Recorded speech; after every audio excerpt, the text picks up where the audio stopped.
Nanigas si Amara sa kanyang kinatatayuan. Ang mga salitang narinig niya mula sa bahagyang nakabukas na pinto ay parang matatalim na yelo na tumusok sa kanyang puso. Bakit ba kailangan kitang makita? You are a mistake. Ang boses ay kalmado, malamig, at walang anumang emosyon.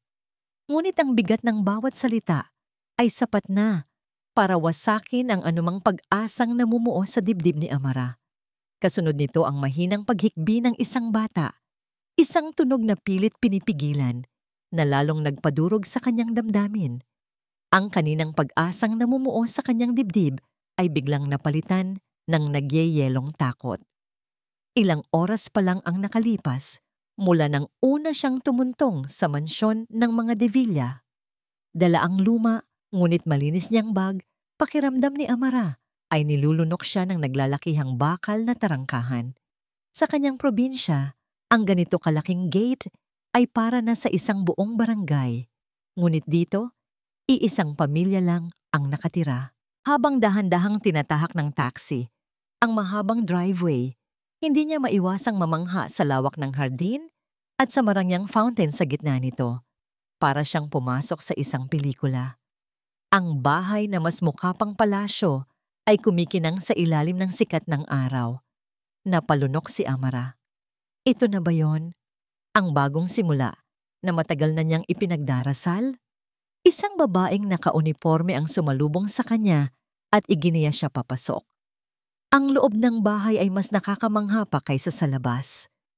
Matataas ang kisame, malamig ang sahig na gawa sa marmol, at ang mga kasangkapan ay mukhang mas mahal pa sa lahat ng ari-arian ng kanilang pamilya. Maghintay ka raw dito? Sabi ni Ma'am Katrina.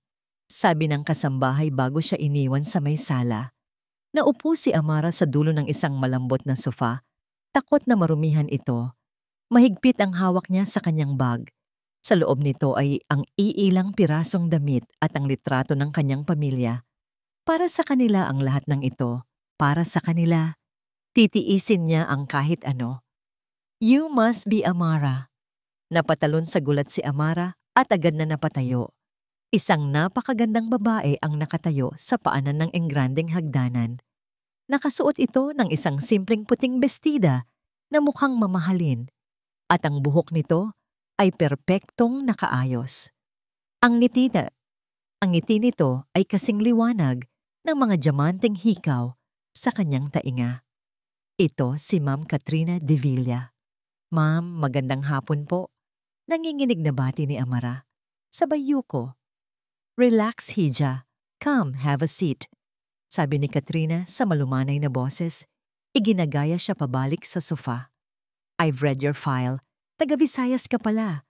I'm sure maninibago ka dito sa Maynila. Okay lang po, ma'am. Sanay po ako sa trabaho.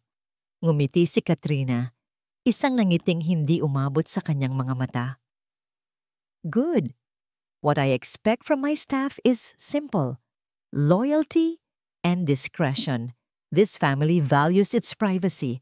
Ang magiging pangunahing tungkulin mo ay alagaan si Maya, ang anak ni Marco. She's a special child. Tumango si Amara.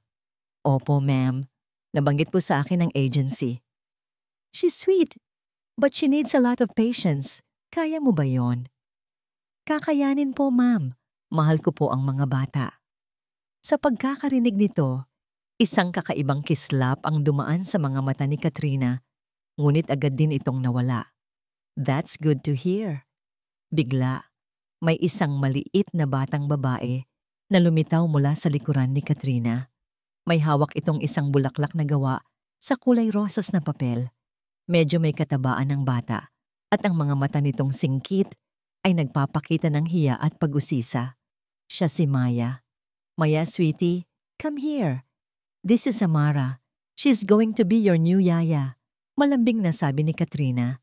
Nag-atubiling lumapit si Maya, nagtatago pa rin sa likod ng kanyang stepmother. Ngumiti si Amara. Ang pinakatotoong ng ngiti na kaya niyang ibigay. Umupo siya para maging kapantay ng bata. Hello, Maya. Ang ganda naman ng hawak mo, sabi ni Amara sa pinakamalumanay niyang boses.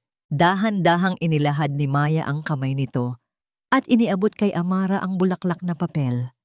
Nagulat si Amara, ngunit malugod niya itong tinanggap. Ang simpleng regalo ay parang mainit na yakap sa kanyang kinakabahang puso. Salamat, Maya. Napakaganda. Itatago ko ito palagi. Isang mahiyaing nangiti ang sumilay sa labi ni Maya. At sa sandaling iyon, alam ni Amara na magiging maayos ang lahat. Nakita niya ang kabutihan sa mga mata ng bata, isang inosenteng kaluluwa na nangangailangan ng pag-aalaga. At ngayon, nakatayo siya sa dilim ng pasilyo, hawak-hawak pa rin sa kanyang bulsa ang bulaklak na papel na yon. Ang regalong sumisimbolo sa pag-asa ay tila isa ng ngayong mabigat na pangako. Ang boses ni Katrina, ang hikbi ni Maya, "You're a mistake." Paulit-ulit na umalingaw-ngaw ang mga salita sa isip ni Amara. Narinig niya ang pagbukas at pagsara ng pinto at pagkatapos ay katahimikan na lang ang naiwan. Isang katahimikang mas nakakabingi kaysa sa anumang sigaw. Nakatayo lang siya roon, hindi alam kung gaano katagal. Ang magarang mansyon ay biglang parang naging isang malaking kulungan. Ang bawat anino sa pasilyo ay tila may dalang panganib. Dahan-dahan siyang umatras, bumalik sa kanyang maliit na silid. Umupo siya sa gilid ng kama at inilabas mula sa kanyang bulsa ang kulay rosas na bulaklak na papel.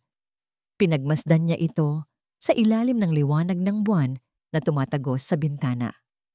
Hindi ito paraiso, isa itong ginintuang hawla. At sa loob nito, may isang anghel na kailangang iligtas. Kinabukasan, sinikap ni Amara na isantabi ang mga salitang narinig niya kagabi. Ngunit ang mga ito'y parang multo na bumubulong sa bawat sulok ng mansyon. Nang pumasok siya sa silid kainan para ihanda ang almusal ni Maya, nakita niya ang bata na nakaupo ng mag-isa sa malaking mesa, pilit na isinusuot ang kanyang sapatos. Puno ng determinasyon ang mukha ni Maya, ngunit halatang nahihirapan ito sa sintas. "Maya, gusto mo tulungan kita?" Malambing na alok ni Amara. Umiling ang bata, hindi tumitingin. "Kaya ko." Mahinang bulong nito. Sa halip na pilitin, kumuha ng upuan si Amara at umupo sa tapat niya. Hindi niya ito pinanood na parang isang amo, kundi bilang isang kaibigan. Hinayaan niyang subukan ni Maya ng ilang beses pa. Nakita niya ang pagkunot ng noo nito sa bawat maling buhol, ang munting paghinga ng pagkadismaya. "Alam mo, ganyan din ako dati," umpisa ni Amara. "Ang turo sa akin ng lola ko, isipin mo raw na may 2 kuneho. Yung isang tenga ng kuneho, ipapasok mo sa lungga, tapos hihilahin mo." Itinuro ni Amara ang bawat hakbang, gamit ang sarili niyang daliri sa hangin.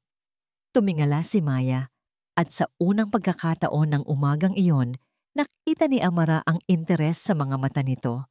Dahan-dahan, ginaya ni Maya ang ginagawa niya. Nagkamali ito sa una at sa pangalawa, ngunit hindi sumuko si Amara. Ganyan nga, dahan-dahan lang, pag-alo niya.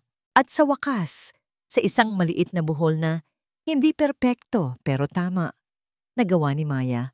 Isang malapad na ngiti ang sumilay sa mukha ng bata. Isang ngiti na parang araw na sumisikat pagkatapos ng ulan. "Nagawa ko, Ate Amara. Nagawa ko." Tumawa si Amara. At sa sandaling iyon, ang lahat ng takot at bigat sa kanyang dibdib ay pansamantalang naglaho. Ang purong kagalakan sa mukha ni Maya ang tanging mahalaga. Ang tagumpay na yon sa sintas ng sapatos ang naging susi sa puso ni Maya. Sa mga sumunod na araw, ang bata na dating mailap ay naging anino na ni Amara. Ipinakita niya kay Amara ang lahat ng kanyang mga laruan, ang kanyang mga paboritong libro na may makukulay na larawan, at ang pinakamahalaga sa lahat, ang kanyang lihim. Isang hapon, habang nagliligpit sila sa playroom, hinila ni Maya ang kamay ni Amara. "Ate Amara, may ipapakita ako sa'yo. Secret lang," bulong nito, na para bang may ibinubunyag na isang malaking kayamanan. Dinala siya ni Maya sa isang sulok sa ilalim ng bintana. May isang lumang kahon ng sapatos na nakatago roon. Dahan-dahan itong binuksan ni Maya at tumambad kay Amara ang isang hardin. Isang hardin na gawa sa papel. 12 ng mga bulaklak na gawa sa iba't ibang kulay ng papel ang naroon. May rosas, sampagwita at gumamela. Ang bawat isa ay ginupit at binuo ng may pag-iingat. Halatang ito ang mundo ni Maya, ang lugar kung saan niya ibinubuhos ang lahat ng hindi niya masabi. "Wow, Maya! Ang gaganda!" Bulong ni Amara, puno ng paghanga. "Ikaw ang gumawa ng lahat ng ito?" Tumango si Maya. Ang kanyang mga mata ay nagniningning sa tuwa dahil may naka-appreciate sa kanyang gawa. Kumuha siya ng isang dilaw na gumamela. "Para sa'yo." Damang-dama ni Amara ang init sa kanyang dibdib habang tinatanggap ang bulaklak. Nakita niya ang talino at pagiging sensitibo ng bata. Mga katangiang pilit na itinatago sa ilalim ng kanyang kondisyon. Nasa kalagitnaan sila ng pag-aayos ng mga bulaklak nang biglang pumasok si Katrina. Nakataas ang isang kilay nito habang pinapanood sila. "What's all this mess?" tanong nito. Ang boses ay matamis, ngunit may bahid ng iritasyon. "Pinakita lang po sa akin ni Maya yung mga gawa niya, ma'am," sagot ni Amara. Lumapit si Katrina at yumuko para tingnan ang mga bulaklak na papel. "Oh, how quaint." Kumuha ito ng isang baso ng tubig mula sa mesang naroon. At sa isang kilos na mukhang aksidente, ngunit alam ni Amara na sinadya, natabig nito ang baso. Bumuhos ang tubig sa kahon, binabasa ang kalahati ng mga bulaklak. "Oh, sorry. Clumsy me," sabi ni Katrina, ngunit walang bakas ng pagsisisi sa kanyang mukha. Napahagulhol si Maya habang tinitingnan ng kanyang mga basang bulaklak na unti-unting nalulusaw. Ang kanyang munting hardin ay nasira. "It's just paper, sweetie. It's okay.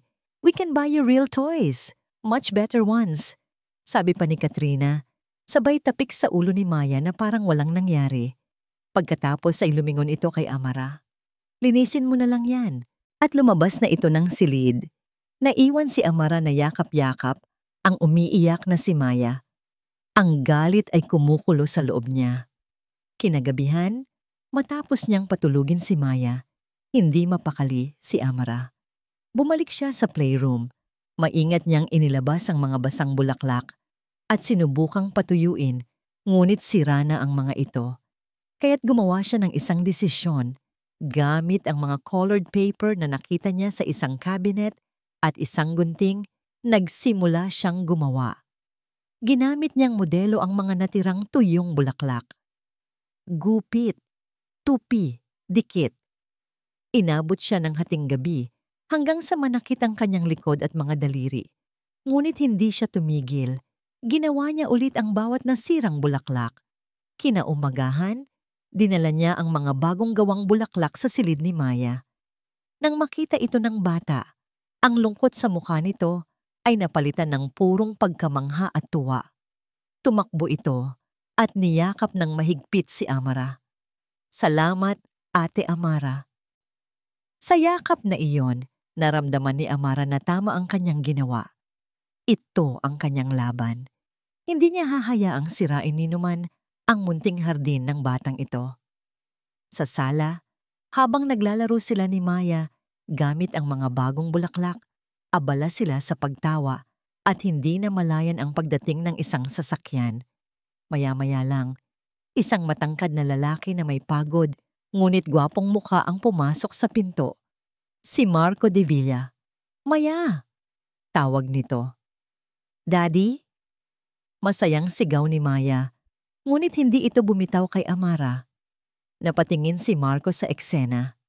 Ang kanyang anak, na masaya at tumatawa, habang katabi ang isang babaeng hindi niya kilala. Bago pa man siya makapagsalita, isang pares ng braso ang pumulupot sa kanyang leeg mula sa likuran. Dumating si Katrina, suot ang kanyang pinakamatamis na ngiti. "Honey, I'm so glad you're home," malambing niyang sabi, sabay halik sa pisngi ni Marco. Ang mga mata niya Gayunpaman, ay nakatuon kay Amara. This new helper is quite attached to Maya. Naramdaman ni Amara ang lamig sa tono ni Katrina. Parang isinubo siyang bigla sa mga leon. Agad siyang napatayo at bahagyang yumuko bilang paggalang. Ang kaninang masayang kapaligiran ay biglang napalitan ng tensyon na halos nahihipo niya sa hangin. Kumalas si Marco sa pagkakayakap ni Katrina at ibinaling ang tingin kay Amara. Ang kanyang mga mata ay nagpapakita ng pagod mula sa biyahe at ngayon ay may bahid ng pagsusuri. Tinitingnan siya nito mula ulo hanggang paa.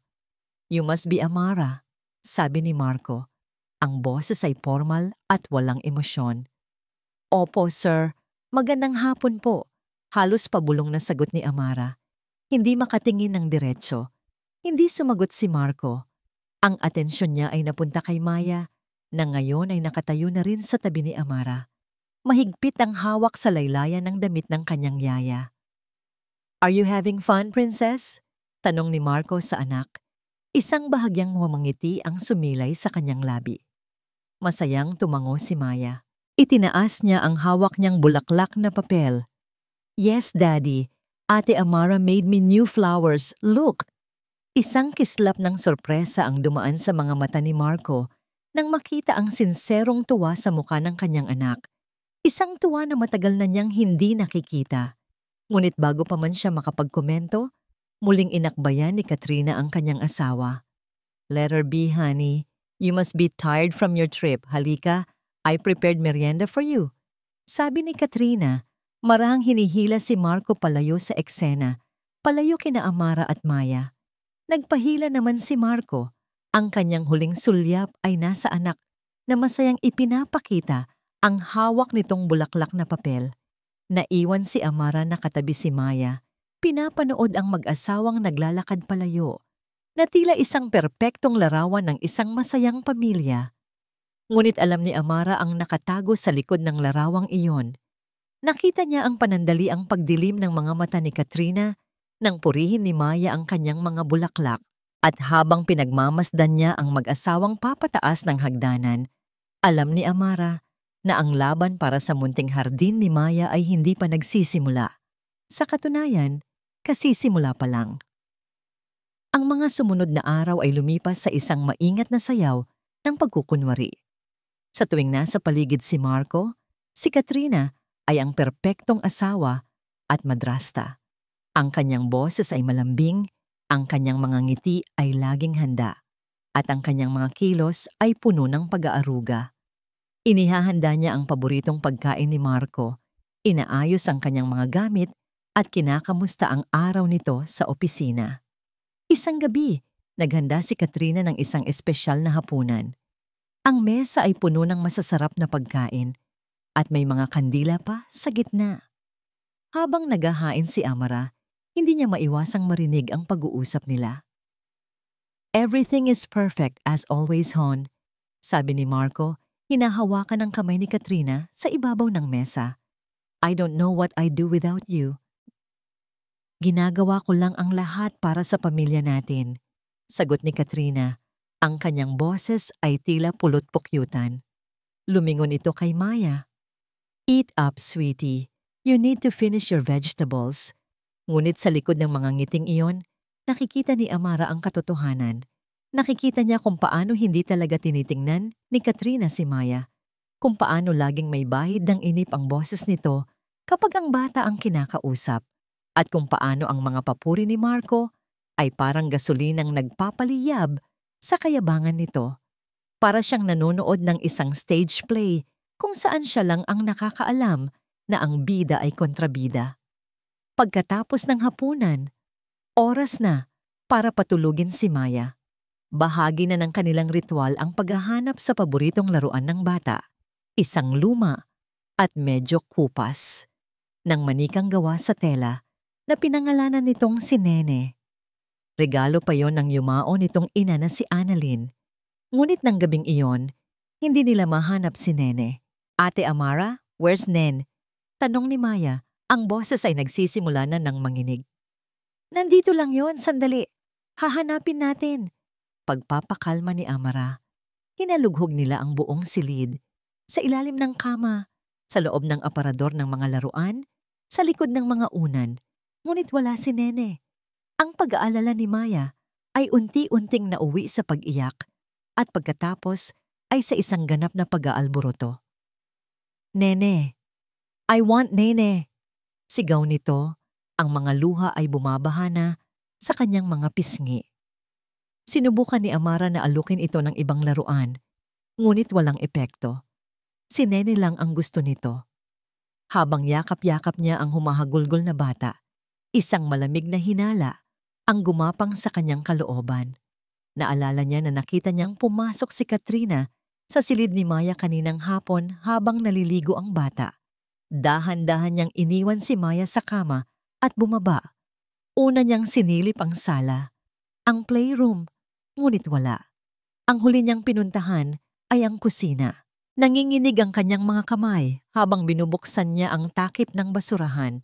At naroon nga, nakalubog sa mga tirang pagkain at basang tissue si Nene, ang manikang tela na kaisa-isang alaala ni Maya sa kanyang ina. Isang nag-alab na galit ang pumuno sa dibdib ni Amara. Kinuha niya ang manika at kahit nandidiri ay niyakap niya ito. Ito ay hindi na lang isang simpleng kalupitan. Ito ay isang paglapastangan. Hindi na siya nag-isip. Dala ang maruming manika. Nilapitan niya si Katrina na nooy nagbabasa ng magazine sa sala. Si Marco ay nasa library at may kausap sa telepono. "Ma'am," sabi ni Amara. Sinisikap na panatilihing kalmado ang kanyang boses. Tumingala si Katrina, halatang nainis sa interruption. "What is it now?" Ipinakita ni Amara ang manika. "Pasensya na po sa abala. Nakita ko po si Nene sa basurahan sa kusina. Hindi po mapatahan si Maya." Tiningnan ni Katrina ang manika na para bang ito ang pinakamaduming bagay sa mundo. Isang ngiwi ang gumuhit sa kanyang perpektong labi. "And, bakit naman mapupunta yan sa basurahan? Baka naman naging pabaya ka sa pag-aalaga kay Maya. That's your only job, right?" Ang akusasyon ay parang isang sampal. Ngunit sa pagkakataong ito, hindi yumuko si Amara. Hinigpitan niya ang hawak sa manika. "Ma'am, imposibleng maiwala ko po iyan." Mariin ngunit magalang niyang sabi. "Huli ko po itong nakita sa ibabaw ng kama ni Maya bago siya maligo. Kayo lang po ang pumasok sa kwarto niya pagkatapos." Ang katahimikan na sumunod ay mabigat. Nakita ni Amara ang pagkislap ng galit sa mga mata ni Katrina. Ang matamis na maskara ay tuluyang nalaglag. Dahan-dahang tumayo si Katrina mula sa sofa. Ang kanyang bawat galaw ay parang isang ahas na handa ng manuklaw. Lumapit ito sa kanya hanggang sa halos magdikit na ang kanilang mga mukha. "Listen to me carefully," bulong ni Katrina. Ang boses ay malamig at puno ng pagbabanta. "Know your place. Isa ka lang katulong."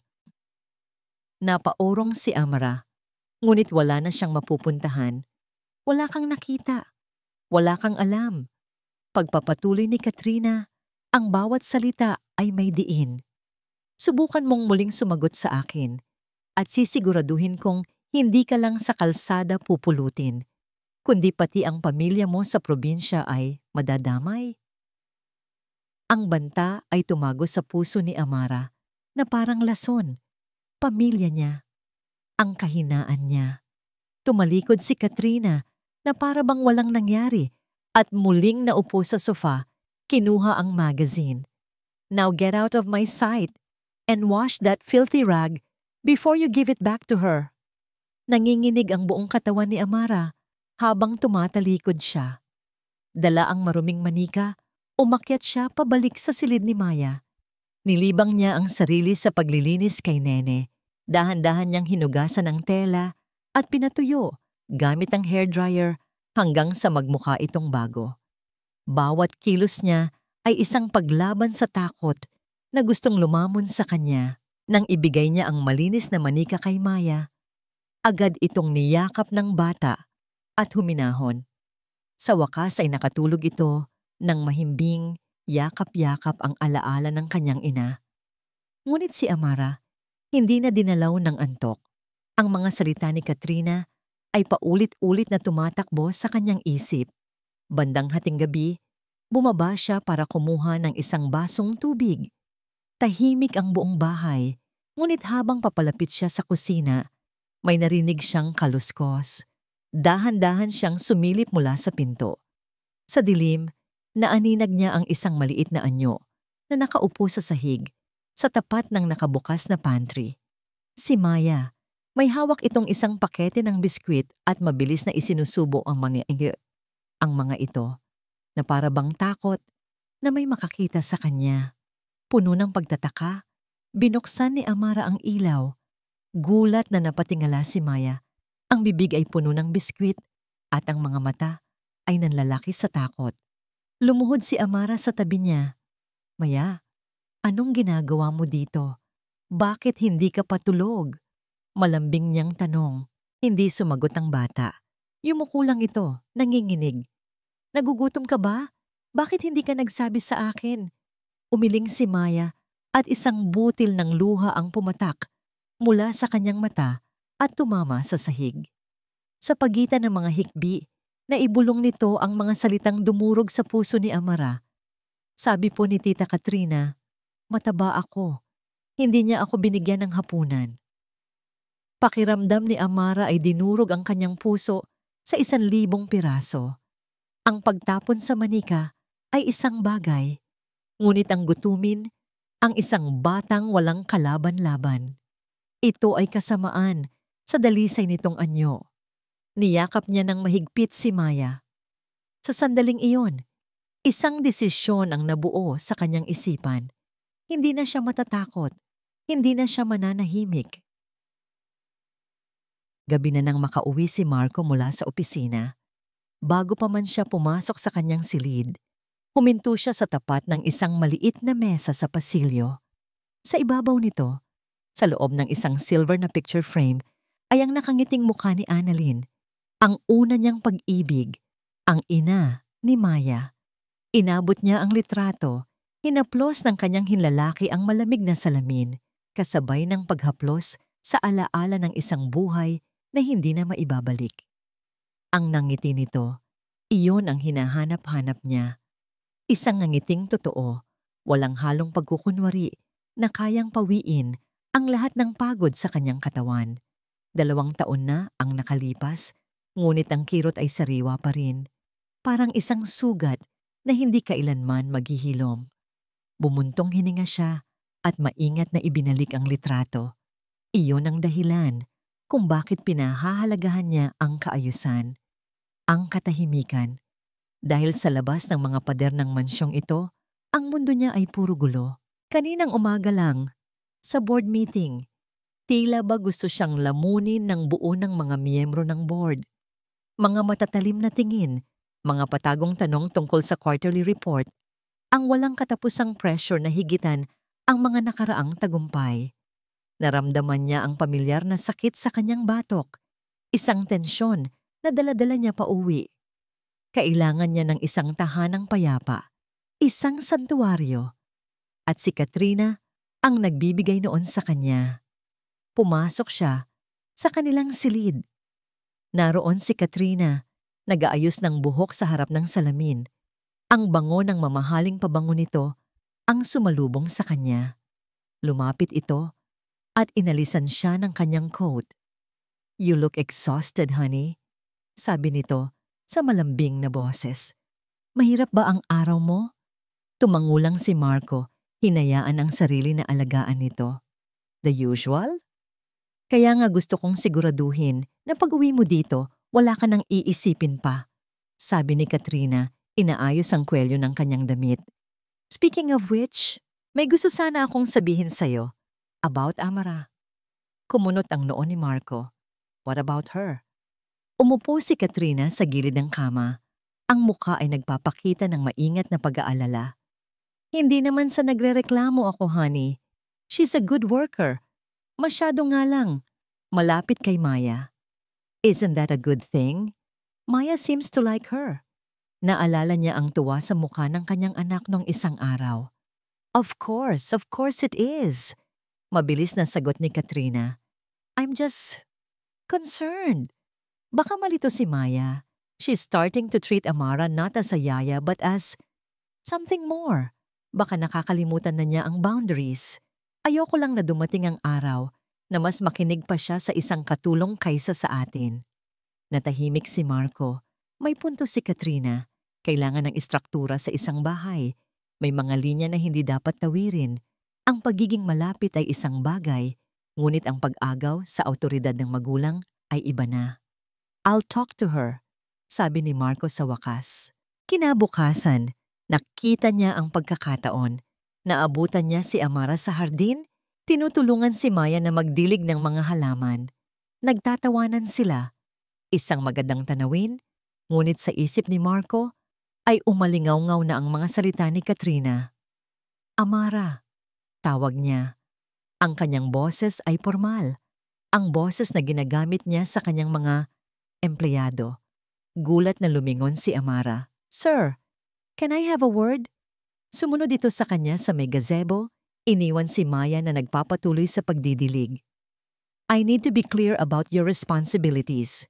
Umpisa ni Marco, hindi tumitingin dito. Your job is to take care of Maya's needs, her food, her clothes, her safety. That's it. You are her yaya, not her friend, not her mother. Do you understand? Naramdaman niya ang pagkabigla ni Amara kahit hindi niya ito tinitingnan. Narinig niya ang bahagyang panginginig sa boses nito nang sumagot ito. Oo po, sir. Naiintindihan ko po. Good. Just stick to your job description. No more, no less. Sabi niya bago ito tinalikuran at bumalik sa loob. Pakiramdam niya ay nagawa niya ang tama. Naglagay siya ng kaayusan. Ngunit habang paakyat siya sa hagdan, may isang bahagi sa kanya na nakaramdam ng pagkakasala. Hindi niya maintindihan kung bakit. Kinagabihan, hindi siya dinalaw ng antok. Bumangon siya para uminom ng tubig. Habang naglalakad siya sa tahimik na pasilyo, napadaan siya sa tapat ng silid ni Maya. Bahagyang nakabukas ang pinto. Mula sa loob, narinig niya ang isang munting boses. Isang bulong mula sa isang panaginip. Huwag po magalit, Tita Katrina. Mabait po si Maya. Natigilan si Marco. Ang mga salita ay malinaw, puno ng takot kahit sa pagtulog. Isang malamig na kaba ang biglang gumapang sa kanyang dibdib. Isang imahe ni Katrina na galit ang sumagi sa kanyang isip. Ngunit mabilis niya itong iwinaksi. Isang panaginip lang siguro. Bata lang yan. Kung ano-ano ang napapanaginipan, imposible. Si Katrina ay mabait kay Maya. Nakikita niya ito araw-araw. Mas pinili niyang paniwalaan ang nakikita ng kanyang mga mata kaysa sa narinig ng kanyang mga tainga. Mas madaling paniwalaan ang magandang pagkukunwari kaysa harapin ang isang posibleng pangit na katotohanan. Nagpatuloy siya sa paglakad, iniwan ang mga salita ni Maya na nakalutang sa dilim ng pasilyo at ipinagpatuloy ang pagtatayo ng mga pader sa paligid ng kanyang pinipiling paniwalaan. Ang babala ni Marco at ang pagbabanta ni Katrina ay parang dalawang talim ng isang espada na nakatutok sa leeg ni Amara. Isang maling galaw at tapos ang lahat. Ngunit ang imahe ni Maya na nanginginig sa takot sa sahig ng kusina ay naging isang apoy sa kanyang dibdib. Isang apoy na mas malakas kaysa sa kanyang takot. Nagdesisyon siya. Hindi na siya magiging biktima. Lalaban siya, ngunit sa paraang matalino. Nagsimula siyang maging isang anino na may mga mata at tainga. Bawat kilos, bawat salita sa loob ng mansyon ay kanyang pinakikiramdaman. Isang hapon, habang tinutulungan niya si Maya sa pagguhit, pumasok si Katrina sa playroom. Hindi nito alam na nasa loob si Amara, na nag-aayos ng mga libro sa kabilang dulo ng silid. Hay nako, Maya, hanggang kailan ka ba magiging pabigat sa buhay namin? Narinig ni Amara na bulong ni Katrina. Ang boses nito ay puno ng pagod at inis. Wala ka ng ibang ginawa kundi magdumi at mag-ingay. Manang-mana ka talaga sa... Hindi na nito itinuloy ang sasabihin. Mabilis na kinuha ni Amara ang kanyang cellphone mula sa bulsa. Nagpanggap siyang may tinitingnan na mensahe, ngunit ang kanyang hinlalaki ay nanginginig na pinindot ang record button. Itinaas niya ito ng bahagya, sapat lang upang masagap ang tunog. Ang tibok ng kanyang puso ay napakalakas na para bang naririnig ng buong mundo. Linisin mo yang kalat mo, utos ni Katrina. At itigil mo na yang pagguhit ng mga pangit na bulaklak na yan. It's a waste of paper. Ilang segundo pa nang nakakabinging katahimikan ang kanyang ni-record bago niya ito maingat na pinatay at itinago. Isang maikling recording, ngunit ito ay isang patunay. Isang piraso ng katotohanan na hawak niya sa kanyang mga kamay. Pakiramdam niya ay may hawak siyang isang maliit na bomba. Ngunit tila naramdaman ni Katrina na nagbabago na ang ihip ng hangin. Napansin siguro nito ang bagong determinasyon sa mga mata ni Amara at isang mangangaso na nakakaramdam na ang kanyang biktima ay natututo. Nang lumaban ay nagiging mas mapanganib. Nagumpisa ang bitag sa isang ngiti.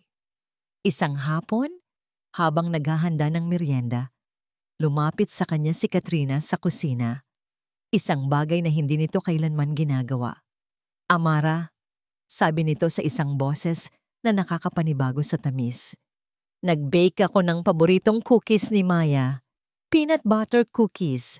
Pakihatid mo naman sa kanya please. Nasa playroom siya. Nagtaka si Amara. Mula kailan pa naging ganito kabait si Katrina? Kinuha niya ang plato na may 3 pirasong cookies. Mukha itong masarap. At amoy na amoy ang bango ng mani. Nagkaroon siya ng isang masamang kutob, ngunit ano ang maaari niyang gawin? Isang utos iyon. Sige po, ma'am. Dinala niya ang cookies kay Maya. Tuwang-tuwa ang bata. Wow, cookies! Thank you, Ate Amara. Si Tita Katrina mo ang gumawa niyan, sabi niya. Masayang kinain ni Maya ang isang cookie.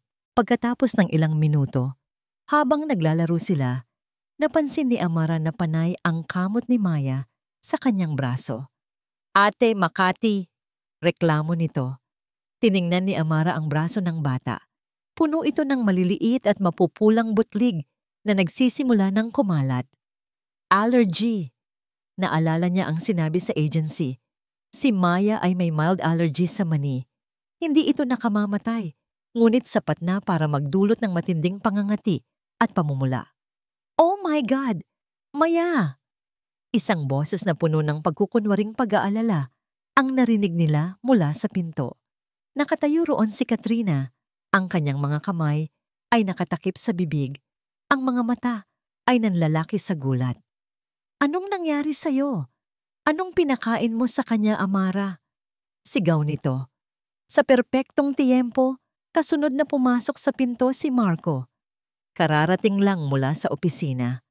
Ang una niyang nakita ay ang kanyang anak na namumula at nagkakamot at ang kanyang asawa na nasa bingit ng pag-iyak. What's going on here? Tanong ni Marco. Ang boses ay mababa at nagbababala.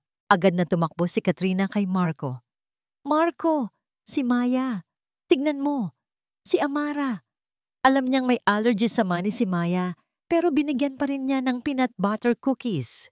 Lahat ng dugo sa katawan ni Amara ay tila umakyat sa kanyang ulo. Isang bitag. Isa itong perpektong bitag. Hindi po, sir. Tanggi ni Amara. Ang boses ay nanginginig. Si Ma'am Katrina po ang nagpagawa ng cookies. Siya po ang nag-utos sa akin na ibigay kay Maya. Sinungaling. Sigaw ni Katrina. Ang mga luha ay tumutulo na ngayon sa kanyang mga pisngi. Bakit ko naman gagawin yan sa sarili kong anak-anakan? Honey, I swear, wala akong alam dito. Baka gusto niyang gumanti sa akin dahil pinagsabihan ko siya kahapon. Napatingin si Marco kay Amara. Ang mga mata ay nag-aapoy sa galit. Ang kanyang naunang babala, ang mga reklamo ni Katrina, lahat ay nag-ugnay sa kanyang isipan. I warned you, sigaw ni Marco. Ang bawat salita ay parang isang dagok. I told you to just do your job. At ngayon, pinabayaan mo pa ang anak ko. You're fired. Sir, please maniwala po kayo sa akin. Pagmamakaawa ni Amara. Honey, wait. Biglang sabi ni Katrina, pinupunasan ang kanyang mga peking luha. Ang kanyang boses ay naging mahinahon na para bang siya ang boses ng katwiran. Maybe we shouldn't fire her just yet. Mahirap maghanap ng kapalit siguro. Bigyan na lang natin siya ng parusa para matuto siya. Tumingin si Marco sa kanya, pagkatapos ay kay Amara. Ang galit niya ay bahagyang humupa, napalitan ng malamig na pagkadismaya. Fine. Starting tomorrow, bukod sa pag-aalaga kay Maya, ikaw na rin ang maglilinis ng buong bahay. At gusto kong simulan mo sa lumang storage room sa basement. Gusto kong kuminis yun na parang bago. Yumuko si Amara. Nilulunok ang pait ng pagkatalo. Wala siyang kalaban-laban sa isang ahas na bihasang umarte. Kinabukasan, pinuntahan niya ang basement. Ang storage room ay madilim, maalinsangan, at puno ng alikabok at mga sapot ng gagamba. Tambak doon ang mga lumang gamit, mga kahon na nababalutan ng alikabok, at mga kasangkapang kinakalawang na. Ito ang kanyang parusa. Ang maghapong paglilinis sa kinalimutang bahagi ng bahay. Nagsimula siyang magbuhat ng mga mabibigat na kahon. Pawis na pawis siya at nangingitim na sa dumi. Habang inaangat niya ang isang partikular na mabigat na baul na gawa sa kahoy, bigla itong dumulas sa kanyang mga kamay. Blag! Bumagsak ito sa semento. Dahil sa kalumaan, bumigay ang sirang kandado nito at bahagyang bumukas ang takip. Humihingal na lumuhod si Amara para ayusin ito. Automatiko niyang sinilip ang loob. Ang mga laman nito ay tila mga gamit ng isang babae. Mga lumang damit na maayos na nakatupi, isang pares ng sapatos at ilang mga libro. Sa ibabaw ng lahat, may nakapatong na isang photo album. Dahil sa pag-usisa, kinuha niya ito at binuksan. Ang mga litrato sa loob ay kupas na, ngunit ang mga ngiti ay malinaw pa rin. Mga larawan ng isang masayang pamilya, isang nakababatang Marco na ang mga mata ay puno ng buhay at pagmamahal. Isang maliit na Maya na nakakandong sa kanyang ama. At isang babaeng napakaganda na may mahabang buhok at isang ngiting kasing init ng sikat ng araw. Si Annalyn, ang unang asawa ni Marco. Habang binubuklat niya ang mga pahina, pakiramdam ni Amara ay sumisilip siya sa isang mundo na matagal nang nawala. Bawat litrato ay isang patunay ng pagmamahalang wagas at totoo. Isang bagay na hindi niya kailanman nakita sa pagitan ni Marco at Katrina. Sa ilalim ng album, may isa pang bagay, isang maliit na notebook na nababalutan ng balat. Mukha itong isang lumang diaryo. Nang buksan niya ito, nakita niya ang isang pamilyar na sulat kamay mula sa mga label sa likod ng mga litrato. Ito ang diaryo ni Annalyn. Ang puso ni Amara ay nagsimulang tumibok ng mabilis. Pakiramdam niya ay may hawak siyang isang bagay na sagrado, isang bagay na hindi niya dapat binabasa. Ngunit isang puwersa ang nagtulak sa kanya na ituloy. Hindi niya maipaliwanag. Isang pakiramdam na may kailangan siyang malaman. Isasara na sana niya ito nang isang bagay ang pumukaw sa kanyang pansin. Ang huling pahina ay halos bakante. Ngunit sa pinakailalim, may isang maliit na susi na nakatape doon. Isang maliit at pilak na susi na may kasamang isang salita na nakasulat sa tinta na medyo kumalat na. Para sa aking puso, walang ibang paliwanag. Narinig ni Amara ang mga yabag na papalapit mula sa hagdanan. Sa isang iglap, isinara niya ang baul, isinilid ang maliit at pilak na susi sa kanyang bulsa, at mabilis na nagkunwaring nag-aayos ng ibang mga kahon. Nang pumasok ang isa pang kasambahay para tawagin siya para sa tanghalian, ang isip ni Amara ay wala na sa madilim at maalikabok na basement. Nasa kanya na ang susi. Ang tanong na lang ay, anong pinto ang bubuksan nito? Ang maliit at pilak na susi sa bulsa ni Amara ay parang isang baga na nag-iinit. Buong gabi, habang ginagawa niya ang kanyang mga tungkulin, hindi ito nawala sa isip niya. Habang pinapakain niya si Maya, habang naglilinis ng mga pinggan, habang nag-aayos ng sala, ang bigat ng munting metal sa kanyang bulsa ay isang palagiang paalala. Para saan ito? Anong pinto ang bubuksan nito? Anong lihim ang itinatago nito?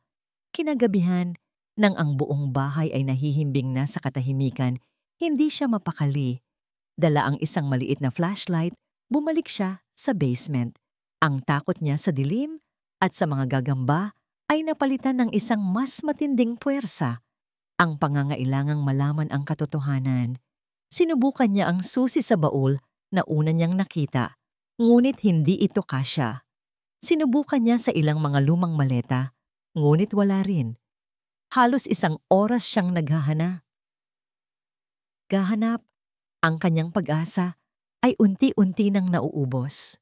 Isasara na sana niya ang pinto ng storage room nang may napansin siyang isang bagay na hindi niya nakita kanina. Sa ilalim ng isang lumang mesa, nakatago sa pinakasulok, ay isang mas maliit na kahon na gawa sa kahoy. Simple lang ito at walang disenyo, kaya naman, madaling palampasin. Nanginginig ang mga kamay niya habang inaabot ito. Sa harap ng kahon, may isang maliit na keyhole. Huminga siya ng malalim at dahan-dahang isinuksok ang pilak na susi. Click! Isang tunog na napakalakas sa gitna ng katahimikan. Dahan-dahan niyang itinaas ang takip. Sa loob, wala nang iba, kundi isang notebook na nababalutan ng balat. Ang diaryong nakita niya kanina. Ngayon niya lang napansin na mayroon pala itong maliit na lock sa gilid. Ang diaryo mismo ang binubuksan ng susi. Dala ang kahon, bumalik siya sa kanyang silid. Nilock niya ang pinto at naupo sa sahig, gamit lang ang liwanag mula sa kanyang cellphone. Ang kanyang puso ay dumadagundong sa kanyang dibdib. Binuksan niya ang unang pahina. Ang sulat kamay ay elegante at puno ng buhay. Ito ang mundo ni Annalyn. Ang mga unang pahina ay puno ng kaligayahan. Isinulat niya ang tungkol sa kanyang pagmamahal kay Marco. Ang unang beses na narinig niya ang tibok ng puso ni Maya. Ang mga simpleng sandali ng kanilang pamilya, pamamasyal sa parke, panonood ng pelikula, ang amoy ng nilulutong almusal ni Marco tuwing linggo. Habang binabasa ni Amara, naramdaman niya ang sakit ng pangungulila para sa isang babaeng hindi man lang niya nakilala. Ngunit habang lumilipat ang mga pahina, nag-iiba ang tono. Ang dating masayang sulat kamay ay nagiging mas magulo, mas apurado. October 12. May bago siyang kaibigan. Isang business associate daw. Katrina ang pangalan. She's very elegant, very charming. Pero may kakaiba sa mga mata niya. Isang bagay na hindi ko maintindihan o baka naman paranoid lang ako. Nanlamig ang buong katawan ni Amara. Itinuloy niya ang pagbabasa. October 25. She's always here now. Laging may dalang regalo para kay Marco, para kay Maya. Marco likes her. He says she's smart and driven. Pero hindi ko maiwasang makaramdam ng kaba kapag nasa paligid siya. Pinapanood niya ako. Alam ko, nararamdaman ko. Para akong laging may nakatingin sa aking likuran. November 7. Nag-away kami ni Marco tungkol kay Kay. Sinabi ko sa kanya ang nararamdaman ko na hindi ako komportable. Pinagtawanan niya lang ako. You're being jealous over nothing, Ana. Sabi niya, hindi ito selos. Ito ay takot. Napahinto si Amara. Bawat salita ni Annalyn ay parang isang hiyaw ng tulong mula sa nakaraan. Bawat pahina ay isang hakbang papalapit sa isang trahedya na alam na niya ang katapusan. Nanginginig niyang binuklat ang huling pahina na may sulat. Ang tinta ay medyo kumalat na para bang isinulat ito ng nagmamadali. November 15. Kailangan kong kausapin si Marco. Kailangan niyang malaman. Si Kay ay hindi ang taong inaakala niya. Last week, Pinakialaman niya ang preno ng kotse ko. Sabi niya nagbibiro lang siya, na tinakot niya lang ako dahil masyado raw akong seryoso. Pero nakita ko ang mga mata niya. Walang bahid ng biro roon. Natatakot ako. Hindi na ako ligtas dito. Sa ilalim nito, may isa pang maikling talata na para bang idinagdag sa huling sandali. Makikipagkita ako sa kanya ngayon. Sasabihin ko na ang lahat. Diyos ko, tulungan niyo po ako. Binitiwan ni Amara ang diaryo na para siyang napaso. Ang dugo sa kanyang katawan ay tila nagyelo. Ang preno ng kotse, ang biro. Kay Katrina, ang aksidente ni Annalyn ay hindi isang aksidente. Napatayo siya at lumapit sa bintana. Naghahabol ng hininga. Pakiramdam niya ay sumisikip ang mga pader ng kanyang silid. Mula sa kanyang bintana, tanaw niya ang hardin na naliligo sa liwanag ng buwan. At sa may terrace, sa tapat ng master's bedroom, nakita niya ang isang anyo. Si Katrina. May kausap ito sa cellphone. Hindi niya marinig ang sinasabi nito, ngunit nakita niya itong tumawa. Isang tawang tahimik at walang tunog. Ngunit sa mga mata ni Amara, ito ang pinakanakakatakot na bagay na nakita niya sa buong buhay niya. Hindi na lang ito simpleng pang-aabuso sa isang bata. Hindi na lang ito tungkol sa panunukso o pagpapahirap. Nakatira siya sa ilalim ng bubong ng isang mamamatay tao. Hawak niya ang katotohanan. Ngunit paano niya ito ipapaalam kay Marco? Isang lalaking mas pinipiling maniwala sa magagandang kasinungalingan kaysa sa isang katulong na halos hindi niya kilala.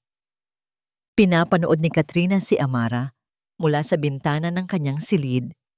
Nasa hardin ng katulong, tinutulungan si Maya na gumawa ng isang maliit na korona gamit ang mga bulaklak ng gumamela. Nagtatawanan sila. Ang tunog ng kanilang halakhak ay parang mga bubog na tumutusok sa tainga ni Katrina. May nagbago sa babaeng iyon. Hindi na ito ang probinsyanang daga na halos hindi makatingin ng diretsyo noong unang araw nito. Ang dating takot sa mga mata nito ay napalitan ng isang bagay na mas mapanganib. Determinasyon. Ang bawat kilos ni Amara ngayon ay may bigat, may layunin. Parang isang sundalong naghahanda para sa isang digmaan na siya lang ang nakakaalam. Naramdaman ni Katrina ang pamilyar na kaba sa kanyang dibdib. Isang kaba na huli niyang naramdaman nung mga panahong si Annalyn pa ang reyna ng bahay na ito. Hindi na siya papayag na may umagaw muli sa kung anong kanya. Biglang bumalik sa kanyang isipan ang isang alaala. Ang amoy ng putik pagkatapos ng ulan, ang butas na yero ng kanilang bubong, ang kumakalam niyang sikmura habang pinapanood ang mga batang kasing edad niya na may bagong sapatos. Ipinangako niya sa kanyang sarili noon habang nakatayo sa putikan na hinding-hindi na siya babalik sa buhay na yon.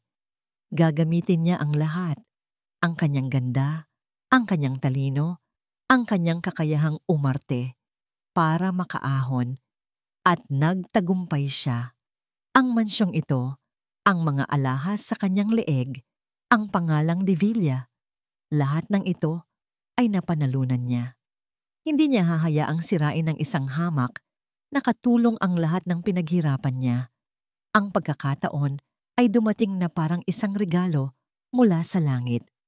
Kinagabihan, habang naghahapunan, kaswal na nabanggit ni Marco ang tungkol sa isang malaking transaksyon.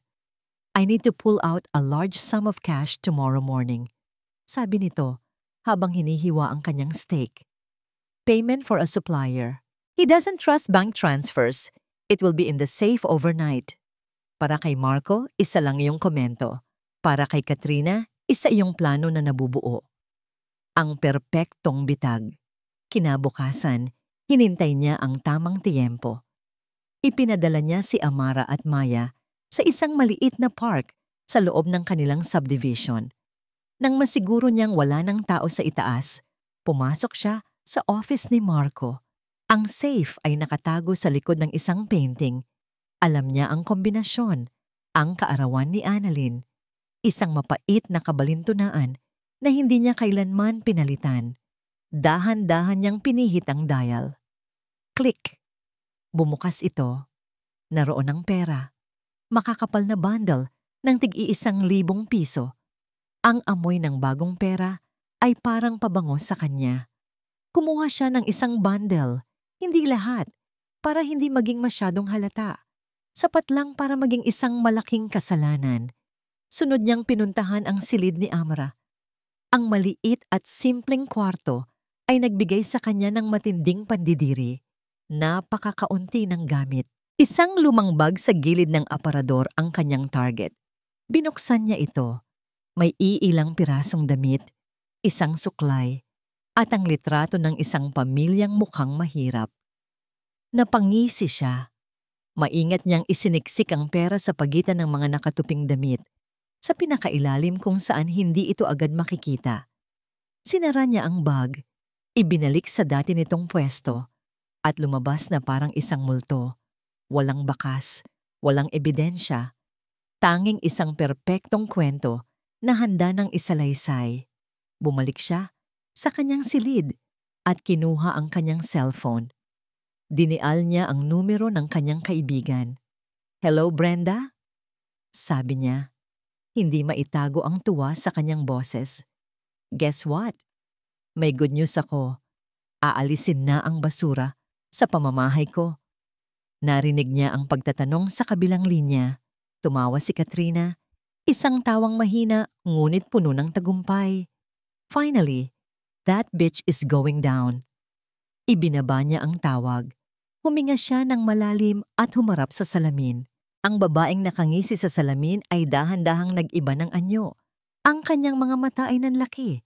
Ang kanyang bibig ay bahagyang bumuka. Nag-practice siya ng isang ekspresyon ng gulat at takot. Ginulo niya ng bahagya ang kanyang buhok. Perpekto. Narinig niya ang pagdating ng sasakyan ni Marco sa driveway. Oras na para sa huling akto. Tumakbo siya palabas ng silid. Ang kanyang mga paa ay halos hindi tumatama sa sahig. Sinalubong niya si Marco sa paanan ng hagdanan.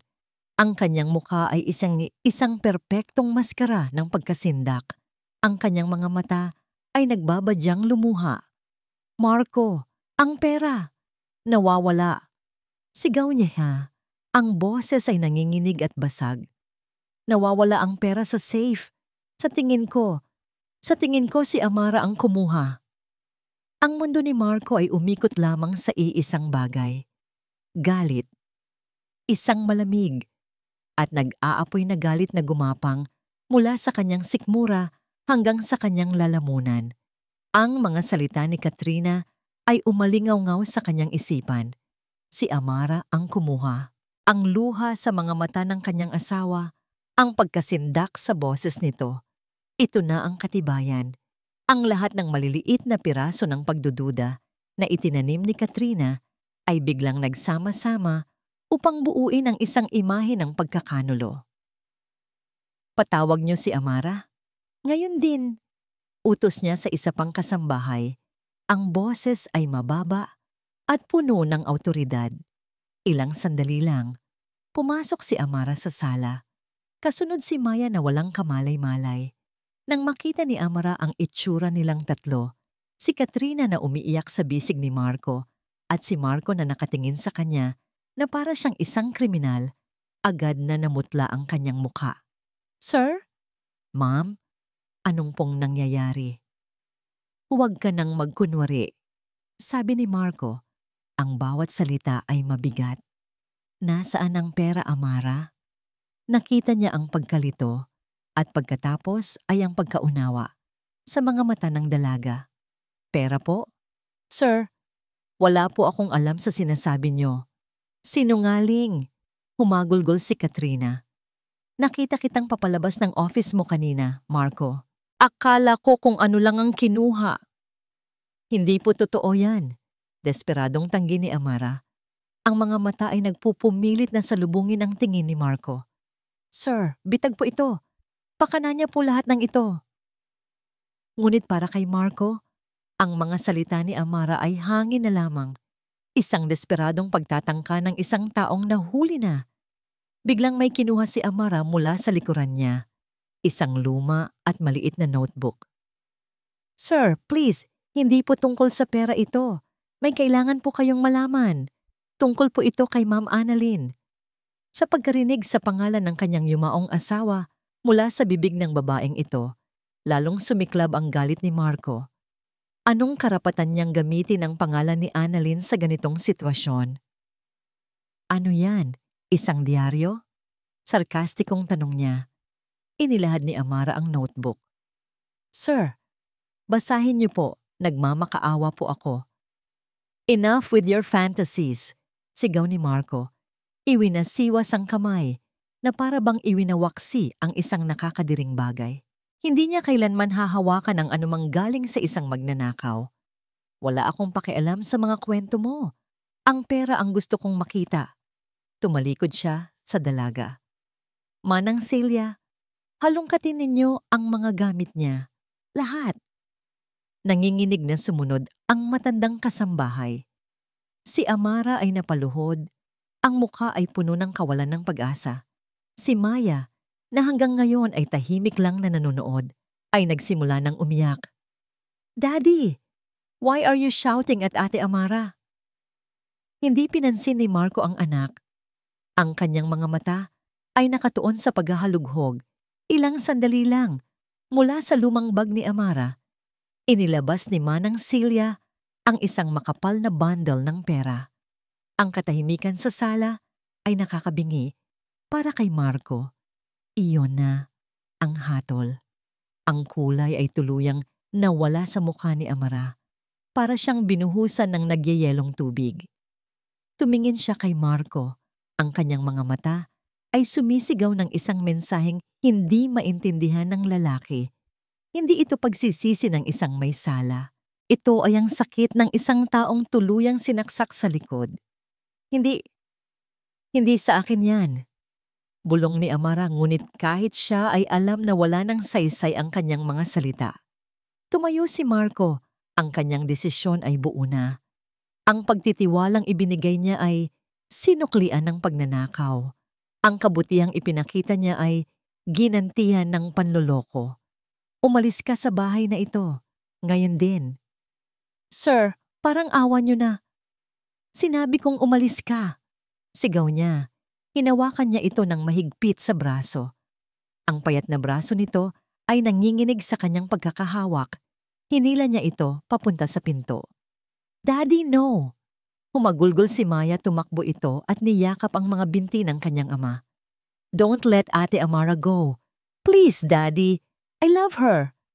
Ang mga salita ng kanyang anak ay parang mga punyal na tumusok sa puso ni Marco. Ngunit ang galit niya ay mas malakas. Para sa kanya, ito ay patunay lamang kung gaano kalalim na nilason ni Amara ang isip ng kanyang anak. "Maya, let go." Tiutos niya, pilit na inaalis ang pagkakayakap ng bata. "Amara, Ate Amara." Sigaw ni Maya. Ang kanyang pag-iyak ay umuulit sa buong mansyon. Binuksan ni Marco ang pinto. Kasabay nito, bumuhos ang malakas na ulan.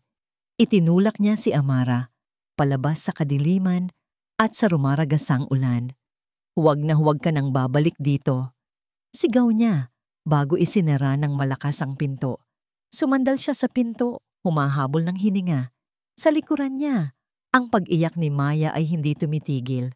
Binuhat niya ang kanyang anak. "Stop crying, Maya. She's a bad person. She's gone." Ngunit lalo lang lumakas ang pag-iyak nito. Paulit-ulit na tinatawag ang isang pangalan. "Amara." Sa labas ng malaking tarangkahan, nakatayo si Amara sa ilalim ng malakas na buhos ng ulan. Basang-basa. Walang gamit. Walang pera. Ang tanging dala niya ay ang kahihiyan ng isang krimen na hindi niya ginawa. Ang luha niya ay humahalo sa ulan. Ang sakit sa kanyang dibdib ay mas matindi pa kaysa sa lamig na gumagapang sa kanyang mga buto. Ngunit habang nakatayo siyang basang sisiw, dahan-dahan niyang ipinasok ang kamay sa ilalim ng kanyang blusa. Ligtas, nakasiksik sa pagitan ng kanyang damit at balat, nababalutan ng isang maliit na plastik ay ang dayaryo ni Annalyn. Tumingala siya at muling tiningnan Ang mansyon na kumikinang sa gitna ng ulan. Ang mga ilaw nito ay parang mga matang mapanghusga. Hindi pa ito tapos. Sa gitna ng ulan at kawalan ng pag-asa, isang pangako ang kanyang binitawan. Babalik siya. At sa kanyang pagbabalik, malalaman ng lahat ang katotohanan. Walang masasaklap pa sa paggising sa isang mundong gumuho. Nagising si Amara sa isang maliit na kwarto sa likod ng isang karinderya, sa amoy ng sinaing at ginigisang bawang. Iyon ang tahanan ni Aling Tess, isang malayong kakilala mula sa kanilang probinsya na naaawa sa kanyang sinapit. Binigyan siya nito ng pansamantalang matutuluyan at ilang pirasong damit na tuyo. Sa loob ng 2 araw, para siyang isang basag na manika. Nakatingin lang sa kawalan, ang mga salita ni Marco at ang pag-iyak ni Maya ay paulit-ulit na tumatatakbo sa kanyang isipan. Ang kahihiyan, ang sakit, ang kawalan ng katarungan. Ngunit sa 3 araw, habang hinahaplos ang nakatagong diaryo sa ilalim ng unan, ang sakit ay unti-unting napalitan ng tapang. Hindi siya pwedeng sumuko, hindi para sa sarili niya, kundi para kay Maya, para kay Annalyn. May isang pangalan na biglang pumasok sa kanyang isip, si Manong Ben, ang dating driver ng mga Divilla na nagretiro ilang buwan na ang nakalipas. Naalala niyang narinig sa usapan ng ibang kasambahay na ayaw na raw nitong magtrabaho sa ilalim ni Ma'am Katrina. Baka may alam ito, baka maniwala ito sa kanya. Gamit ang kaunting perang ipinahiram ni Aling Tess, nagtanong-tanong siya hanggang sa matuntun niya ang isang maliit, ngunit malinis na bahay sa isang simpleng subdivision sa Pasig. Kumatok siya sa pinto. Ang puso niya ay nasa kanyang lalamunan. Isang lalaking nasa edad 50 na may mabait na mukha at medyo manipis ng buhok ang nagbukas ng pinto. Si Manong Ben. "Ineng, anong ginagawa mo dito?" Gulat na tanong nito. "Hindi ba't ikaw yung bagong yaya ni Maya?" Sa wakas, pagkatapos ng ilang araw na pagtitimpi, bumigay si Amara. Humagulgol siya sa harap ng matanda. Pinapasok siya ni Manong Ben, pinaupo, at ikinuha ng isang basong tubig. Nang medyo huminahon na si Amara, ikinuwento niya ang lahat. Ang pang-aapi ni Katrina kay Maya, ang ninakaw na manika, ang pagpapakain ng bawal na pagkain, ang bitag gamit ang pera, at ang pinakahuli sa lahat, ipinakita niya ang diaryo ni Annalyn. Habang nagsasalita si Amara, nakita niya ang pagbabago sa mukha ni Manong Ben. Ang dating pagtataka ay napalitan ng pag-unawa at pagkatapos ay ng isang madilim na galit. "Alam ko," sabi ni Manong Ben pagkatapos ng mahabang katahimikan, napahigpit ang hawak nito sa tasa ng kape. "Alam kong may masama sa babaeng yon." "Ano po ang ibig niyong sabihin?" Noong nabubuhay pa si Ma'am Annalyn, laging bumibisita yang si Katrina. Ang mga tingin niya kay Sir Marco, iba. Parang isang mangangasong tinitingnan ang kanyang biktima. At noong namatay si Ma'am Annalyn, lahat kami nagluluksa. Pero siya, wala. Walang kalungkot-lungkot. Mabilis siyang kumilos. Mabilis niyang pinuwesto ang sarili niya sa bahay na to, sa buhay ni Sir Marco. Huminga ng malalim si Manong Ben. Kaya ako umalis. Hindi ko na masikmura ang kasamaan niya. Ang paraan ng pagtrato niya kay Maya kapag wala si Sir Marco. Nakikita ko. Naririnig ko. Pero sino ba naman ako? Isang hamak na driver lang. Ang mga salita ni Manong Ben ay parang isang balsamo sa sugatan na kaluluwa ni Amara. May isang taong naniwala sa kanya. Hindi na siya nag-iisa. "May patunay po ako," sabi ni Amara. Binuklat ang huling pahina ng diaryo. "Tungkol sa preno ng kotse, kailangan nating mahanap ang mekaniko." Nag-isip si Manong Ben. May isang talyer sa may kanto. Doon laging dinadala ni Ma'am Annalyn ang kotse niya. Baka doon din. Hindi na sila nagsayang ng oras. Magkasama silang pumunta sa talyer. Isang maingay at maduming lugar na amoy langis at goma. Ang may-ari, Isang lalaking mataba na nagngangalang Romy ay pawis na pawis habang nag-aayos ng isang makina. Romy, naalala mo pa ba ako? Si Ben, driver dati ng mga Divilla. Sabi ni Manong Ben. Oo naman, Mang Ben. Napadaan ka? May mahalaga kaming itatanong sa'yo, sabi ni Amara. Ang boses ay matatag. Tungkol sa kotse ni Ma'am Annalyn Divilla. Yung huling dinala niya dito bago siya maaksidente. Agad na nag-iba ang timpla ng mukha ni Romy. Umiwas ito ng tingin at nagpunas ng langis sa kanyang mga kamay. Nako, matagal na yon. Hindi ko na matandaan. Pakiusap po, Manong. Pagmamakaawa ni Amara. Buhay po ng isang bata ang nakasalalay dito. Wala akong alam dyan. Baka nagkakamali kayo ng talyer. Mariing tanggi ni Romy. Halatang kinakabahan. Ngunit hindi sumuko si Amara. Lumapit siya. Hindi lang po ito para sa babaeng namatay na, Manong. Para po ito sa batang nabubuhay pa. Isang batang walang kalaban-laban na araw-araw pinapahirapan ng parehong babaeng nag-utos sa inyo noon. Kung may anak po kayo, maiintindihan niyo po ako. Pakiusap. Ang mga salita ni Amara, na puno ng katotohanan at desperasyon, ay tila tumama sa puso ng mekaniko. Napayuko si Romy. Pagkatapos ng ilang sandali ng pag-aatubili, bumuntong hininga ito. Ang kanyang mga balikat ay bumagsak sa pagkatalo. May isang babaeng ang nagpunta dito noon. Mahinang pag-amin niya. Maganda. Sosyal. Nagbayad siya ng malaki. Sabi niya, luwagan ko lang daw ng kaunti ang brake line. Biro lang daw. Para takutin yung may-ari. Hindi ko alam na hahantong sa ganito. Ang pag-amin ay parang isang kulog na yumanig sa buong talyer. May pruweba po ba kayo? Tanong ni Manong Ben. Muli, nag-atubili si Romy. Pagkatapos ay tumango ito. Yung CCTV sa labas. Lumana yung recording system. Pero baka gumagana pa. Hindi ko binura. Para kung sakaling balikan ako. Pumasok siya sa kanyang maliit na opisina. Pagkatapos ng ilang minutong pagkakalkal, lumabas siya na may hawak na isang maliit na USB flash drive. Narito ang kopya.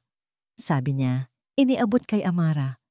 Nandoon ang kuha ng pagdating at pag-alis ng kotse niya. Malinaw ang plate number. Nanginginig na tinanggap ni Amara ang USB. Ito na, ang armas na kailangan niya. Ang katotohanang magpapalaya kay Maya.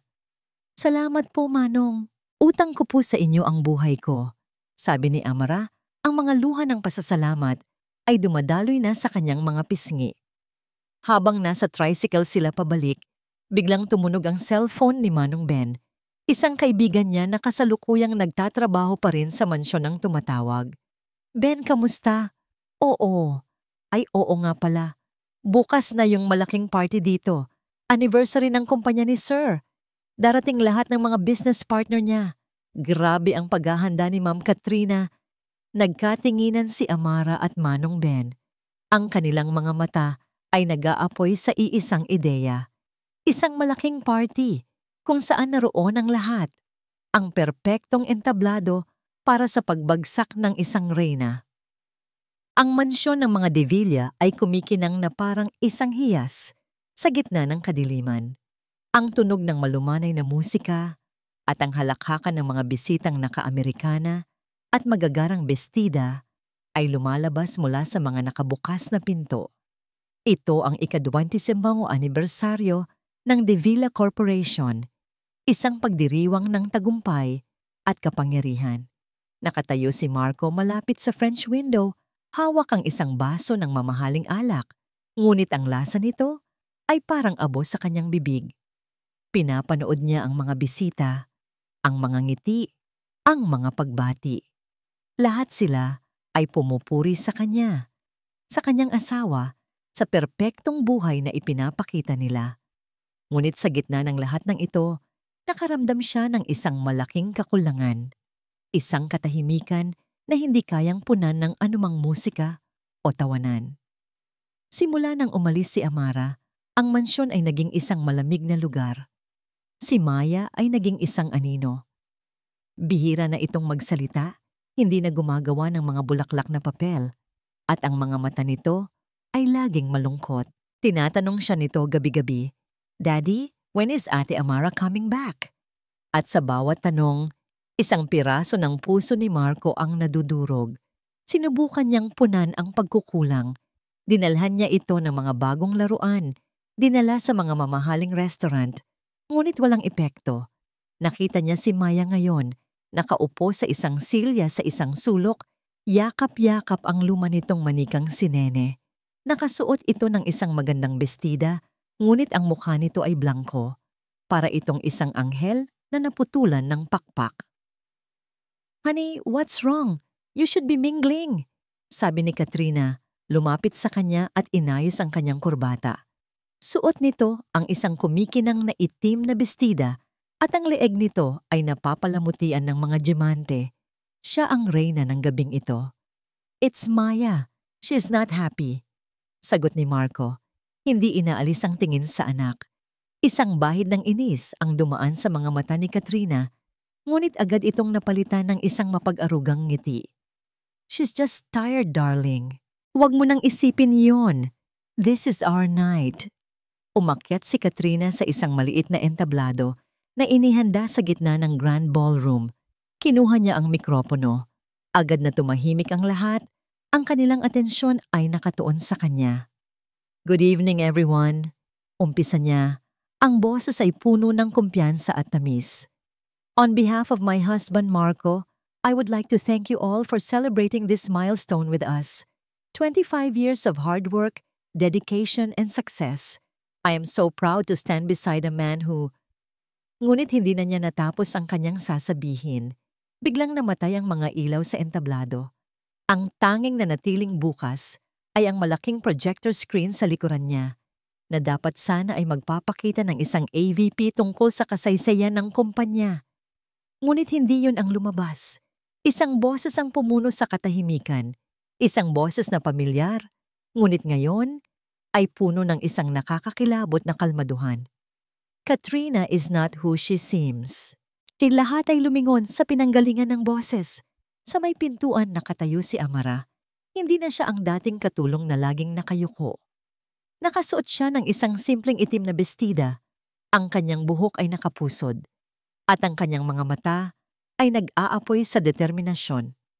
Sa tabi niya ay si Manong Ben, na siyang may hawak sa laptop na konektado sa sound system at projector. Anong kalokohan ito? "Guards!" Sigaw ni Katrina mula sa entablado. Ang muka ay namumutla. Ngunit bago pa man makakilos ang mga security guard, nagsimulang umilaw ang projector screen. Lumabas dito ang isang grainy na video footage, isang kotse, ang kotse ni Katrina, napapalabas mula sa isang maduming talyer.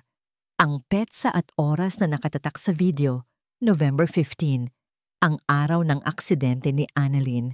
Isang bulong-bulungan ang nagsimula sa mga bisita. Si Marco ay natigilan. Ang kanyang baso ng alak ay halos mabitawan. At pagkatapos, muling nagsalita si Amara. Ang kanyang boses ay malinaw at matatag. Binabasa ang isang bagay mula sa isang maliit na notebook na hawak niya. "Kailangan kong kausapin si Marco. Kailangan niyang malaman. Si Kay ay hindi ang taong inaakala niya. Last week, pinakialaman niya ang preno ng kotse ko. Sabi niya nagbibiro lang siya. Pero nakita ko ang mga mata niya. Walang bahid ng biro roon. Natatakot ako." Bawat salita ay parang isang martilyo na pumupukpok sa puso ni Marco. Ang diaryo. Ang diaryong ayaw niyang tingnan. Sinungaling. Bulaan. That's fake. Isang desperadang katulong na gustong manira ng pamilya. Sigaw ni Katrina. Ang kanyang boses ay nagiging mas matinis, puno ng gulat at takot. "Mayroon pa," kalmadong sabi ni Amara. Isang panibagong audio file ang tumugtog sa mga speaker. Isang recording. "Hay nako, Maya, hanggang kailan ka ba magiging pabigat sa buhay namin? Wala ka ng ibang ginawa kundi magdumi at magingay. Manang-mana ka talaga sa..." Ang boses ni Katrina, walang duda, malamig, malupit. Ang totoong boses sa likod ng matamis na maskara. Parang isang bomba na sumabog ang revelasyon sa loob ng ballroom. Ang mga bulungan ay naging mga sigaw ng pagkabigla. Ang mga bisita, ang mga business partner, lahat ay nakatingin kay Katrina na para siyang isang halimaw. Nawala na ang lahat ng kulay sa mukha ni Katrina. Ang kanyang perpektong mundo ay gumuho sa harap ng lahat. Tumingin siya kay Marco, nagmamakaawa. Marco, honey, it's not true. Huwag kang maniwala sa kanya. It's a trick. Ngunit ang nakita niya sa mga mata ni Marco ay hindi pagdududa, kundi isang dahan-dahang namumuong katotohanan. Ang panaginip ni Maya, ang allergy, ang nawawalang manika, lahat ng maliliit na piraso ay nagkabit-kabit. Sa wakas, natapos ang sayaw. Bumagsak si Katrina sa kanyang mga tuhod sa gitna ng entablado, humahagulgol, hindi dahil sa pagsisisi, kundi dahil sa pagkatalo. Dumating ang mga security guard, ngunit sa pagkakataong ito, hindi para paalisin si Amara, kundi para kunin siya. Nang matapos ang lahat at unti-unti nang umalis ang mga naguguluhang bisita, naiwan ang katahimikan. Si Marco ay nakatayo sa gitna ng nagkalat na ballroom na parang isang estatwa. Ang kanyang perpektong pamilya ay isang kasinungalingan. Ang kanyang asawa ay isang kriminal. At ang babaeng pinagkatiwalaan niya ay ang nagligtas sa kanila. Dahan-dahan siyang lumingon kay Amara na tahimik na nakatayo malapit sa pinto. Lumakad siya papalapit. Bawat hakbang ay mabigat, puno ng bigat ng kanyang pagkakamali. Huminto siya sa harap nito, walang mga salitang sapat para ilarawan ang kahihiyan at pagsisisi na nararamdaman niya. Amara, umpisa niya. Ang kanyang boses ay basag at nanginginig. Patawarin mo ako. Bago pa man makasagot si Amara, isang maliit na anyo ang tumakbo mula sa sulok, lampas sa kanyang ama, at dumiretso sa mga braso ng babaeng matagal na nitong hinahanap. Ate Amara. Niyakap ni Maya si Amara ng napakahigpit, na para bang hindi na niya ito bibitawan pa. At sa unang pagkakataon, sa loob ng maraming linggo, isang tunay na ngiti ang muling sumilay sa mga labi ng bata. Lumipas ang ilang linggo. Ang ingay ng eskandalo ay unti-unting humupa. Ang mansyon na dating naging entablado ng kasinungalingan at takot ay dahan-dahang nagiging isang tunay na tahanan. Wala na ang malamig na tensyon sa hangin. Wala na ang mga pilit na ngiti. Ang pumalit ay isang katahimikang hindi nakakabingi, kundi nagpapagaling. Para kay Amara, ang bawat araw ay isang pag-aaral na huminga muli ng maluwag. Hindi na siya isang katulong na naglalakad ng nakayuko. Hindi na rin siya isang sundalong laging handa sa pakikipaglaban. Unti-unti, natututunan niyang maging si Amara lang. Ang pinakamalaking pagbabago ay na kay Marco. Ang dating abala at malayong CEO ay halos hindi na umaalis ng bahay. Ibinuhos niya ang lahat ng kanyang oras at atensyon sa isang bagay na matagal na niyang napabayaan, ang pagiging isang ama. Isang hapon, isinama nila si Maya sa parke. Ito ang unang beses na lumabas silang tatlo na parang isang pamilya. Habang tinutulak ni Marco si Maya sa duyan, ang malakas na halakhak ng bata ay umalingaw-ngaw sa buong paligid. Isang tunog na parang musika sa tainga ni Amara. Naupo siya sa isang bench, pinapanood sila. Nakita niya ang sinserong tuwa sa mga mata ni Marco habang pinagmamasdan ng anak. Wala na ang bakas ng pagod at pagkainip. Ang naroon ay puro pagmamahal at pagsisisi. Look, Ate Amara, I can fly. Sigaw ni Maya mula sa itaas ng duyan. Ngumiti si Amara at kumaway. Ang galing mo, Maya. Lumapit si Marco at naupo sa tabi niya habang si Maya ay abala na sa paglalaro sa may slide. Matagal ko nang hindi naririnig ang tawang yan. Mahinang sabi ni Marco, hindi inaalis ang tingin sa anak. Salamat sa iyo, Amara. Ibinalik mo ang anak ko sa akin. Ginawa ko lang po ang tama, sir, sagot ni Amara. Umiling si Marco at sa wakas ay lumingon sa kanya. Ang kanyang mga mata ay puno ng isang emosyong hindi pa nakikita ni Amara dati. Huwag mo na akong tawaging sir. Please, Marco. Katahimikan. Tanging ang masayang sigaw lang ni Maya ang maririnig. Kinagabihan, matapos nilang patulugin si Maya, nagkita silang muli sa may tabi ng swimming pool. Ang bughaw na tubig ay kumikinang sa ilalim ng mga ilaw na para bang isang kalmadong dagat sa gitna ng gabi.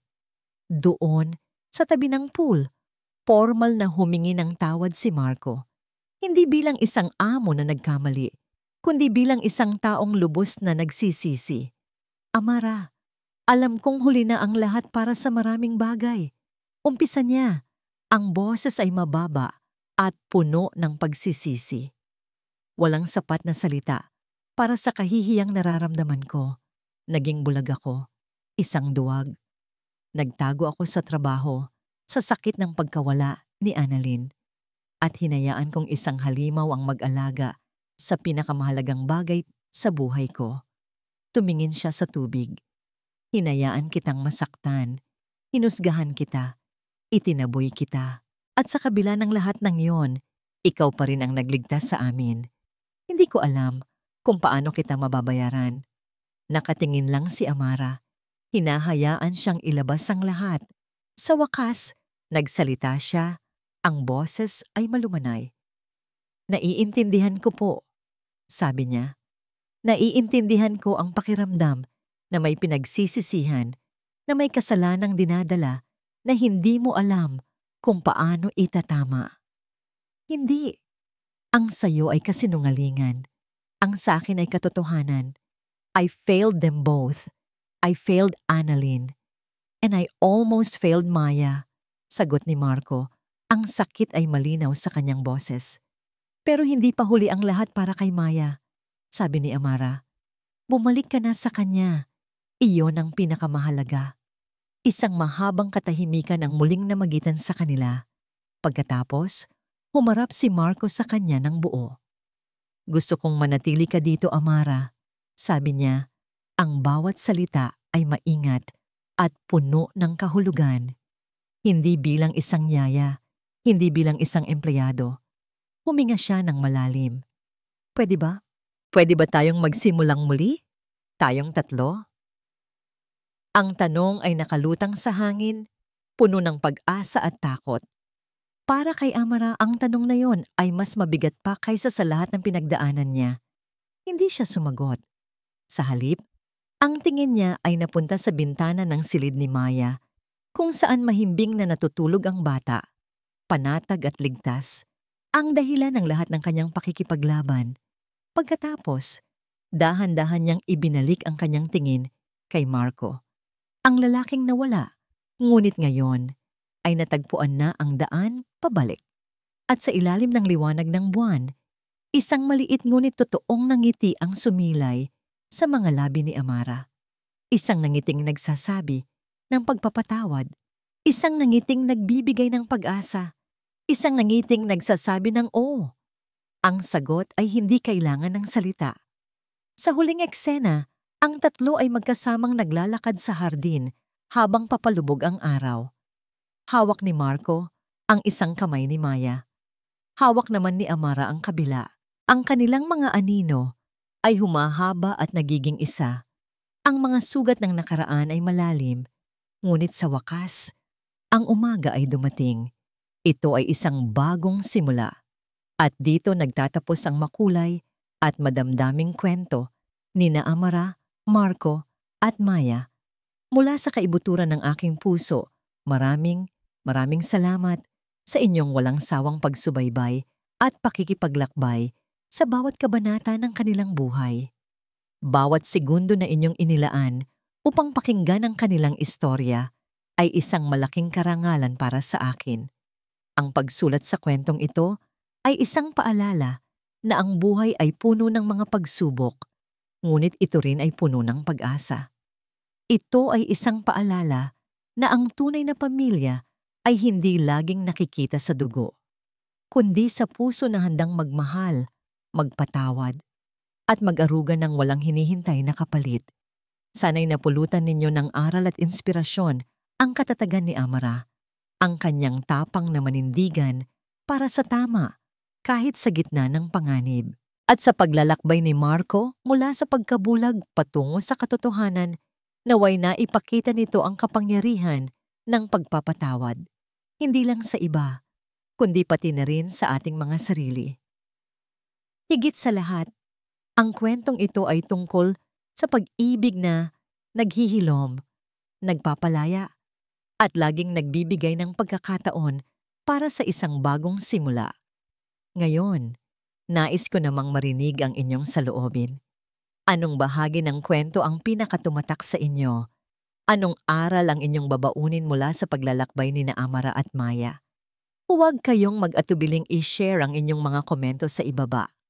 Hanggang sa ating susunod na pagkikita sa panibagong kwento ng pag-ibig at pag-asa. Muli, maraming salamat. Nagmamahal, kwento at kilig.